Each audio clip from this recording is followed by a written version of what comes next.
10 Mayıs 2018 tarihinde Zabıta Daire Başkanlığımıza gelen şikayet üzere ilçe belediyemiz olan Tuşba Belediyesi zabıta ekipleri, Büyükşehir zabıta ekiplerince yapmış olduğumuz kontrolde burada acımasızca bir imalathaneye rast geldik. Merdiven altı bir imalathane. Burada günlük evlerimizde bulundurduğumuz temizlik malzemeleri, kişisel hijyen malzemelerinin üretildiğini, piyasaya sürüldüğünü gördük, müşahede etmiş olduk. Bu bağlamda Büyükşehir zabıta ekipleri olarak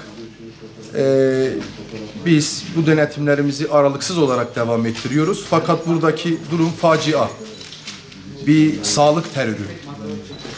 Bununla ilgili hemen ilçe emniyet müdürlüğümüzün ekiplerini de olay yerine intikal ettirdik. Onlar da gerekli tahkikatı yapıyorlar. Fakat hemen hemen herkesin evinde bulunan bu malzemelerin böyle merdiven altı yerlerde üretilmesi, piyasaya sürülmesi üzücü bir durum. Bu bağlamda biz çalışmalarımızı devam ettireceğiz.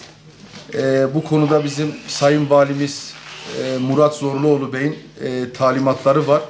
Halkın refahını, huzurunu, sağlığını tehdit edecek ne unsur varsa sonuna kadar mücadele edin. Biz de bu doğrultuda çalışmalarımızı devam ettiriyoruz. Bak, Murat abi şartlar ilçe belediyesinde 3. sınıf işletme. Dikta abi galiba dikta. Tuşba sınırlarında. Ha var. Sağ olun.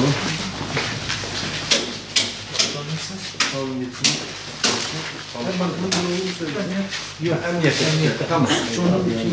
Güvenlik şube. Şimdi emniyette işlemlerini bitirsin. Sistemsinden Ali Bey.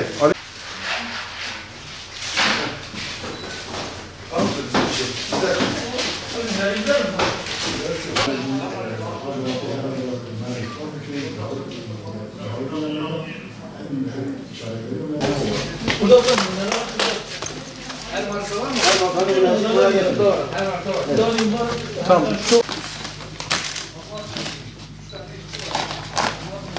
Hocam bunu biraz çevirin, reklam tam gözükmesin. Konuş.